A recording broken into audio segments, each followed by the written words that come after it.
আজ নেতাজি সুভাষচন্দ্র বসুর 129তম জন্মজয়ন্তী। দেশনায়কের জন্মজয়ন্তী উপলক্ষে সেজে উঠেছে রেড রোড। নেতাজি মূর্তির পাদদেশে মাল্যদান মুখ্যমন্ত্রী মমতা বন্দ্যোপাধ্যায়। তথ্য ও সংস্কৃতি দপ্তরের তরফে নানান সাংস্কৃতিক অনুষ্ঠান।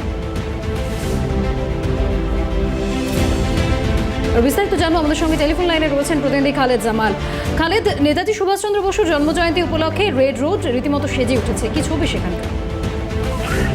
একেবারে মন্ত্রী মমতা বন্দ্যোপাধ্যায় উপস্থিত হয়েছেন এবং সময়ের আগেই উপস্থিত হয়ে গেছেন তিনি। আমরা জানি যে প্রত্যেক বছরের মতন এই বছরও নেতাজি সুভাষচন্দ্র বসুর যে 129তম জন্মবার্ষিকী উপলক্ষে তিনি উপস্থিত হয়েছেন। এই মুহূর্তে যারা বিভিন্ন জায়গা থেকে যারা এসেছেন লোকশিল্পীরা, তাদের সঙ্গে কিন্তু দেখা পাচ্ছেন।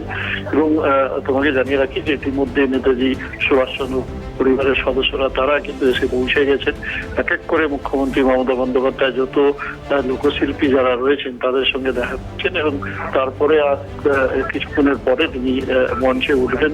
তার কারণ হচ্ছে যে আজ 12টার সময় তার অনুষ্ঠান সেই সময় থেকে তিনি করছেন এবং এই মুহূর্তে সমস্ত মানুষ যারা রয়েছেন মঞ্চের সামনে তাদের সঙ্গে দেখা করছেন এবং তাদের সঙ্গে দেখা করার পরে এই মুহূর্তে আমরা যেটা দেখতে পাচ্ছি যে মমতা বন্দ্যোপাধ্যায় মঞ্চের দিকে যাবেন এবং তারপরেই যে আজকে মূল অনুষ্ঠান অর্থাৎ শ্রদ্ধা জ্ঞাপন অনুষ্ঠান, সেই শ্রদ্ধা জ্ঞাপন অনুষ্ঠানে তিনি যোগদান করবেন এবং নেতাজি মূর্তিতে তিনি মাল্যদান করবেন। বেশ, ধন্যবাদ খালেদ। তুমি নজর রাখো আজকে সেই অনুষ্ঠানের দিকে।